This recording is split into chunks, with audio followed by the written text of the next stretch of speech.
Hello, this is Fear Dragon coming at you with another StarCraft 2 netcast. Today we have another game from the round of 16 of the late night quickie number 2. Yes, that is in fact correct. I was missaying things due to some misinformation that was tossed between me and the tournament organizer. But don't worry, it is not hosted by the clan named Homestar Heroes. It was actually just hosted by one of the members of Homestar Heroes as one of the tournament organizers. I believe that there were 2 of them, but the tournament is called the Late Night Quickie number 2. So anyways, let's go ahead and introduce these players that are playing in this tournament and still in from the round of 32. Down here in the bottom right corner, as you've probably noticed, we have spawning as the yellow Protoss player. His name is UODuck. And his opponent supply blocked in the top right hand corner due to an overlord trick. We have the pink Zerg player. His name is MadeofStars. So it looks like we're going to have a Protoss versus Zerg on our hands over here on TPW Artifice. We're going to have to wait and see how these players decide to play it out. It looks like UODuck going for the very normal in this matchup.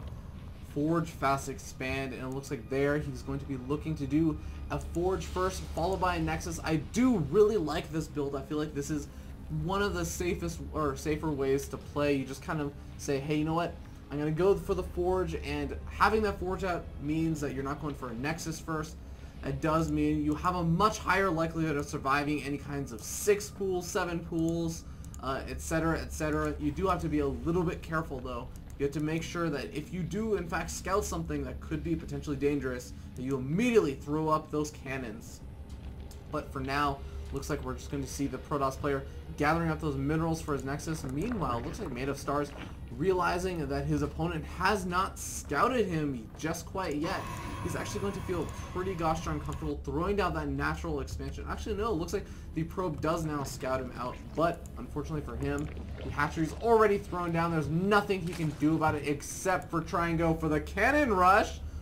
Hello, Protoss players love to do this. Actually, ooh, we're gonna have to wait and see if he does decide to go for it. There is the first pylon.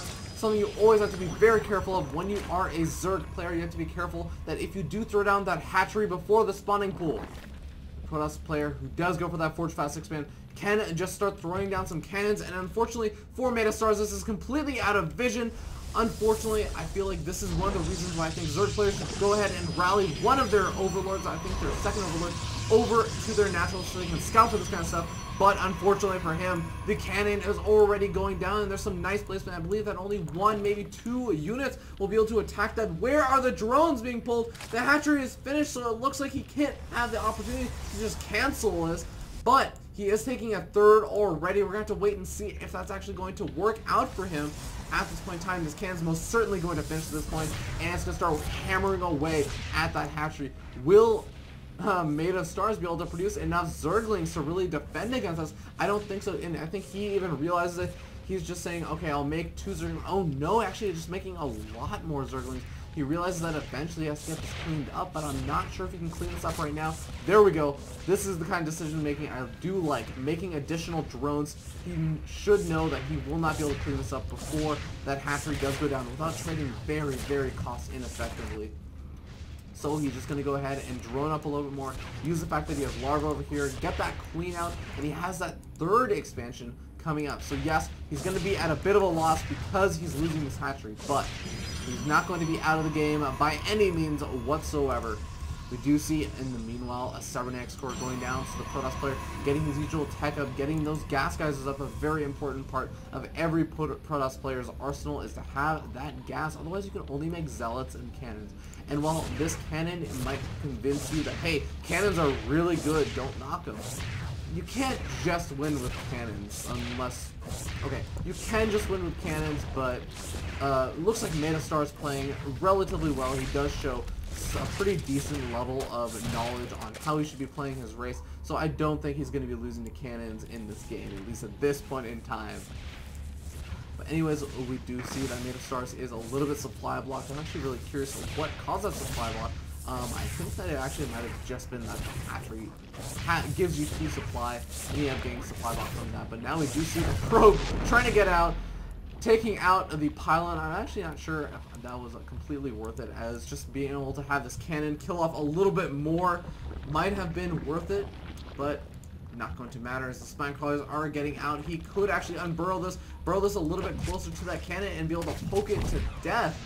But he's going to actually be waiting for a little bit. Really curious why he's doing that. Anyways, the natural expansion, and by natural expansion I mean the 3rd expansion that is acting as a natural expansion, is now up and starting to mine. It would be nice if he did have that queen over here, but we do see the lair tech coming down already. Meanwhile, in terms of tech for the Protoss player, we see 2 Stargates. So this Protoss player knows he's ahead. He just wants to end the game after having built up on that economy after a short period of time. We're going to see if the timing is as good as he might hope it is. But meanwhile, it looks like the Protoss player doing some nice little rallying over there with the Zealot. Looks like he's going to be rallied over to the main of the Zerg player. He's going to be able to take out a couple of these Zerglings, but there are quite a few Zerglings out.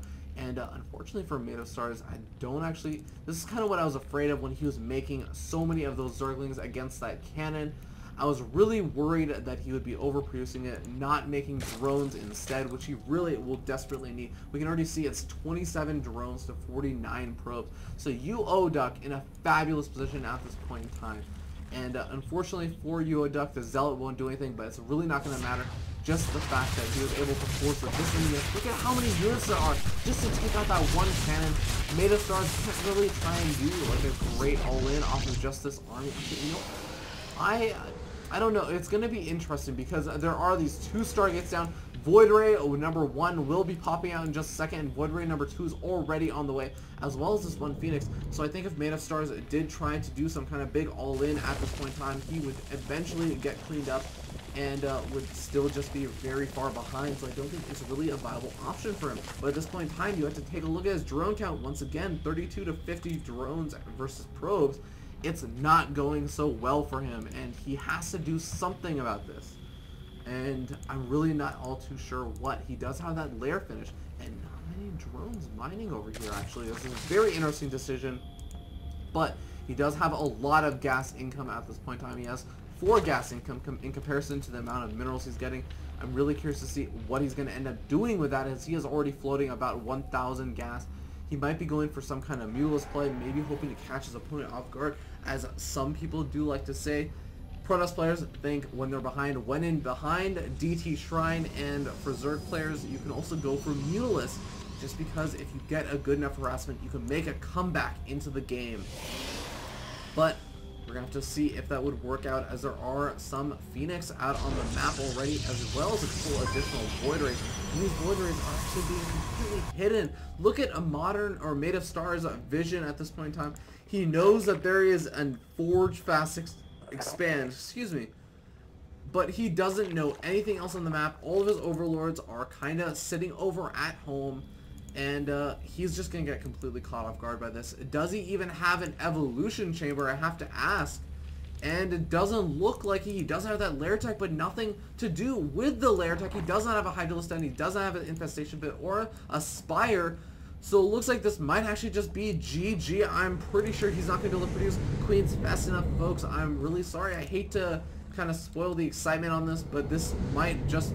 I really just don't know what else he can do. The Voiders are going to come in. They're going to be able to rack up an obscene number of kills. These Zerglings are going to be like freaking Zerglings against a Void Ray. What else? How else do you want me to say it at this point? And it looks like even the Zealots coming in. The Zealots do not have any upgrades, but they're still going to do fabulous job massacring these roaches. In case you actually did not know, a single Zealot versus an unmicroed roach, the Zealot actually wins.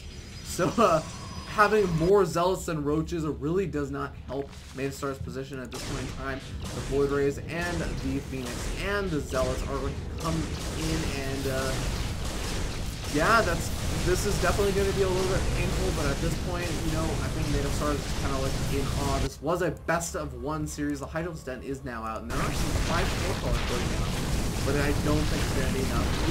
Even if he was able to hold this off, he would still be down about 20 workers, and I think this would be a very rough position. But yeah, this is a best of ones, or I was just saying, you know, oftentimes can be very frustrating when you're in that tournament setting and you do end up losing that game that might be in a best of one series just because it's very early on in the tournament. So I don't blame MadeofStars for staying in the game too much. It does happen, you know. It's kind of like that moment of reflection. You kind of think, oh man, if I had only done this, or you know, if oh man, I hate that cross players do this or something. So yeah, that looks like it's pretty much going to be game. We're going to be waiting for the GG unless, you know, MadeofStars is hiding a spire, or greater spire, and an infestation pit, and maybe like 25 infestors over here. Nope. Looks like we're scanning the map. Nope, don't see any of it. But it's just 25. We even have the spore crawlers chasing the army. Come back! Come back! I need to burrow in front of your void rays. But no, looks like there is going to be the GG. Well played from MadeofStars, so very well mannered, and yeah, that's going to be game. So thank you so much for tuning in. This was the round of 16, so congratulations to UODuck. We're going to be seeing more of him in the future in the round of 8, and yeah, thank you so much for watching. Please subscribe to my YouTube channel. You're already there. Don't have to go anywhere. You can subscribe to my Twitch TV channel where I do a lot of live events at twitch.tv/FearDragon64. You can subscribe to my Twitter as well, where I announce all of my videos that get put out, as well as a couple other nice little humorous things. Don't worry, I won't spam you too much, but that's over at twitter.com/FearDragon64. This has been FearDragon. I'm signing out. Oh, also, by the time this video comes out, it should be Friday, July 13th, so I am doing an event today. If you see this video, tune in to my Twitch TV stream channel. That is twitch.tv/FearDragon64 at 5:30 p.m. Pacific, 8:30 p.m.